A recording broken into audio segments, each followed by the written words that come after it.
This video is intended to help explain the relationship between heeling the boat, leaning the boat over, and how the boat turns. So there are a whole bunch of different ways of looking, or perspectives of looking at the boat and balancing out where the pressure is and where the resistance is.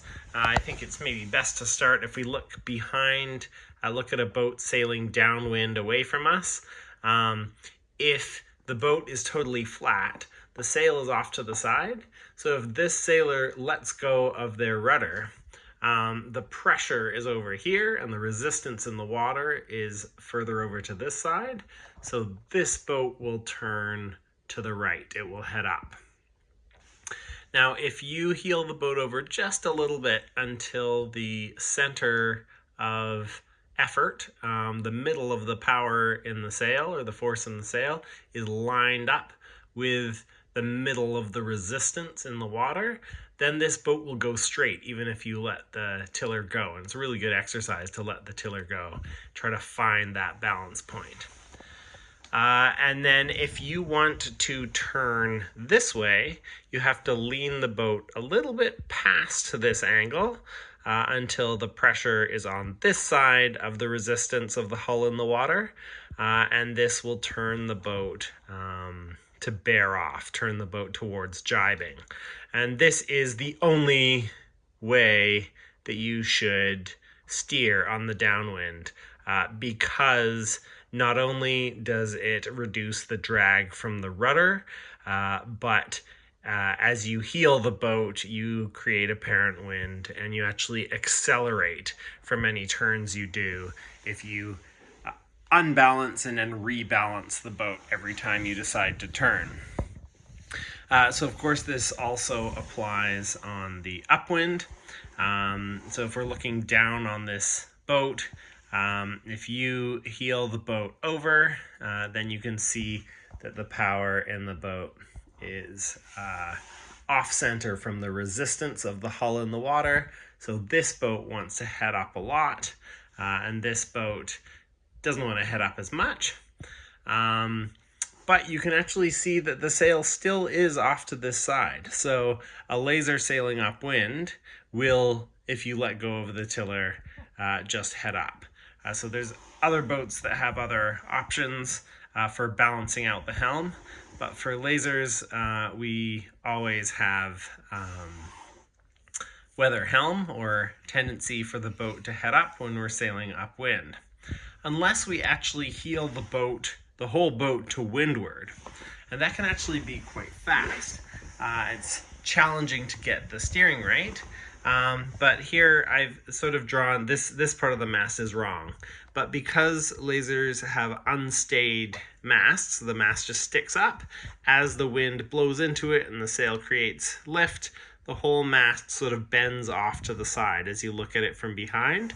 So maybe I should have drawn the hull more at this angle. But if you heel the boat to windward, you can actually heel the boat over a few degrees before the center of effort is lined up over the hull. And then also, especially in older lasers, the mast doesn't fit perfectly in the mast step, and the centerboard doesn't fit perfectly in the centerboard.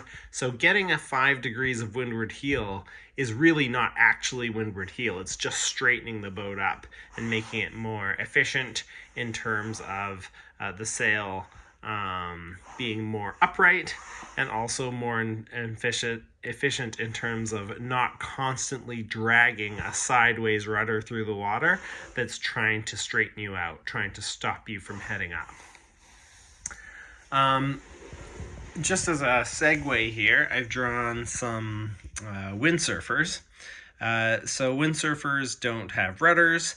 The way that they steer is by leaning the sail forward so that the center of effort is in front of the lateral resistance here to bear off, or they lean it back behind the lateral resistance to head up.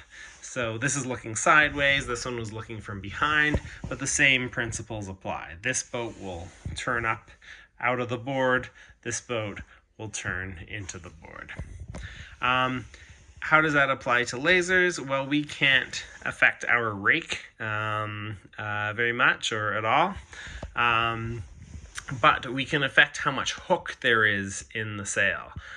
So if you release the Cunningham and kicker, that's Cunningham and boom vang, you can hook the back of the sail more, which gives you more weather helm, what makes the boat want to round up more, or maybe in heavy air, you have too much weather helm, so you pull a whole bunch of Cunningham on, it bends the top of the mast, twists the top of the sail open, so that's sort of like releasing some of this pressure that had been rounding the sail up, releasing some pressure from the back of the boat.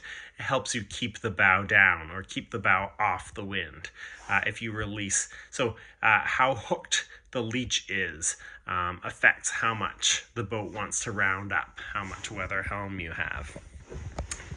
The opposite of weather helm is lee helm, the tendency of the boat to want to bear off. And if you're coming around the top mark, that's what you want to do. You want to heel the boat over top of you, but as the boat turns, you also want to let the sail out. So that's a little bit of a challenge, trying to roll the boat over top of you and sheet the sail out as you bear off. But it's very effective if you can get it right. And you can imagine in a circle, if you're going to do a circle around this mark, you would want to try to have the sail outside of the circle as often as possible. So here the sail's on the inside of the circle, so you'd want to lean the boat this way to cause the boat to jibe, and then the sail would be on the outside of the circle. You can sort of imagine the bottom if this boat was on port. Coming around here, the sail's out here, driving the boat up into the wind. Then you tack. Now your sail's on the inside of the circle again, so you want to try to lean the boat to windward to help bear off. So just always trying to get the sail on the outside of the turn, or another way of thinking of it is to you could even think of it like you're paddling. So the drive force comes from a sail in a sailboat. In a kayak, comes from your paddling. So if your sail is your paddle, you paddle on this side of the boat, and the boat turns that way. Paddle on that side of the boat, and the boat turns that way.